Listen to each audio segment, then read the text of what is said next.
Soalan yang saya terima, mana lebih baik? Kalau ada duit, elok langsaikan hutang atau beli emas? Baik. Keutamaan dan kewajipan anda adalah untuk membayar hutang atau pinjaman mengikut jadual dan juga pastikan anda ada duit yang cukup untuk membayar komitmen bulanan seperti makan, bil telefon, minyak kereta. Lebihan duit yang anda ada, fokus untuk simpanan. Jika anda tiada duit yang cukup untuk simpanan, anda boleh tambahkan pendapatan. Dan bila sudah ada simpanan yang banyak, asingkan terlebih dahulu simpanan kecemasan 3 bulan pendapatan dan simpanan untuk belanja hangus. Baki simpanan selebihnya, anda boleh gunakan untuk langsaikan hutang atau pinjaman dengan lebih cepat. Katakan bajet simpanan bulanan anda adalah sebanyak RM500. Dan katakan anda berjaya selesaikan hutang kereta yang sebelum ini komitmen bulanan sebanyak RM700.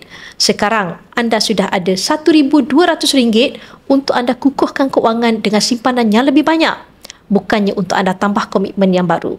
Dan kaedah terbaik untuk pastikan simpanan anda tidak bocor adalah dengan tukarkan kaedah simpanan anda dari wang kepada emas. Dengan Public Gold, anda boleh menyimpan dalam bentuk gram emas di Account Gap atau Gold Accumulation Program mengikut bajet anda serendah RM100. Untuk bermula, anda boleh rujuk pin video saya untuk 5 langkah daftar akaun Public Gold dan saya akan bimbing anda dalam langkah-langkah simpanan emas yang terbaik untuk anda.